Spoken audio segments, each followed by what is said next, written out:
పోతే మాకి పెద్ద మనిషి ఉన్నాడు, ఏం కాదు. రావాలి. నువ్వేం మనం కాల్ చేసేది ఏం లేదు, వాళ్ళు ఎట్లా ఎత్తరో చూద్దాం అమ్మా, అంతే. అయ్యో ఖాళీ ఎప్పుడు చేయాలంటే మేమే వచ్చి గుడిసేస్తాం ఇక మీకు. ఇల్లుడే ఖాళీ అది అయితే మొత్తం నేను నేను చేస్తాం. తెలంగాణ మొత్తం పోస్టర్లు ఇస్తే తిప్పుతా నేను. ఒకవేళ ఆయన అట్లనే కనుక చేసి అనుకో, ఇల్లు కాల్చేస్తారా? నేను ఇల్లు తప్ప. పెద్ద మనిషి చూడు. లే మంచి మాట చెప్తున్నారే. నన్ను ఇల్లు ఉన్నది సరే ఈయనే నువ్వే అడుగుతావు కానీ పాపం బాగా చూడు, ఎంత దయాగుణం చూడు. పల్లెలలో పావుడు చెప్తున్నాడు, అగో మా ఇస్తాం రా, మీకెట్లా హోష్ వస్తలేదా, నాకు అర్థమైతలేదు, మీకెట్లా బుద్ధి లేదా, నాకు అర్థం. అమ్మా మీరు దయచేసి ఏం చేసుకోకండి ప్లీజ్ ప్లీజ్. కాల్ చేసేది లేదు. బడి ఓపెన్ కావాలి ఒకవేళ చేస్తుంది, అది చెప్పేసిన.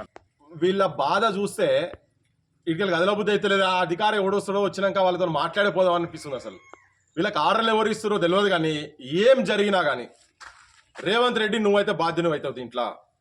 దేశానికి రాష్ట్రపతి ఎట్లనో గ్రామానికి గ్రామ సర్పంచ్ అంత అట్లా దేశానికి రాష్ట్రపతి. ఒకవేళ వీళ్ళు ఏం జరగకూడదేమో జరిగితే, ఎందుకంటే అమ్మా మీకు కూడా చెప్తున్నా, మీరు రోజు గొడవ పడుతున్నారని చెప్తుంది. ఇంతకుముందు ఆడ లచ్చమ్మకి చెప్పింది, మీరు గొడవ పడకూర్రి. ఏదైనా ఆవేశాలకు పోయి మీరైనా ఆత్మహత్య సైడ్ పోయినసారి కూడా అదే చెప్పినా, ఇప్పుడు నాకు ఆ భయంతోనే వచ్చిన ఈడిదాకా.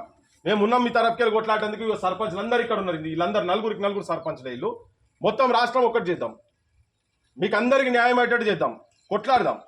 ఇది మంచిది కాదు, అరిష్టం ఇది. రాష్ట్రపతి ఆత్మహత్య చేసుకున్నట్టే రేపు పొద్దుగాల తన కనుక సర్పంచ్ గారు ఏమన్నా చేసుకుంటే మాత్రం నువ్వు చేసుకోవద్దు, ఎట్టి పరిస్థితి చేసుకోవద్దు. అటువంటి దానికి మీరు పోకండి. పిల్లలు ఉన్నారు, మీరు ఈ బాధలలో ఒత్తిడిలో ఏమైనా జరగకూడదని జరిగితే రేవంత్ రెడ్డి చెప్తున్నా, నిన్ను మాత్రం వదిలిపెట్టాం, ఎట్టి పరిస్థితులు వదిలిపెట్టాం. నువ్వు ఈ సమస్యను వెంటనే దీని తీవ్రతను నువ్వు గమనించి నువ్వు ఇమ్మీడియట్గా వీళ్ళ బిల్లులు మొత్తం సర్పంచ్ల బిల్లు అందరి పరిస్థితి ఇట్లనే ఉన్నది. మేము పోతున్నాం, అన్ని ఇళ్లకు మేము అందకపోవచ్చు, కానీ పోయిన కాడికి పోతున్నాము. వస్తాం, మీ తరఫుకెళ్ళి మేము కొట్లాడతాం. ఇలా ఈ వర్షంలో కూడా ఇక్కడ కూర్చున్నాం, పొద్దుటి సంతిలో కూర్చున్నాం. ఇంకేడకంటే ఆడికి పోతాం, ఏడకంటే ఆడికి వస్తాం, మీ గురించి కొట్లాడతాం.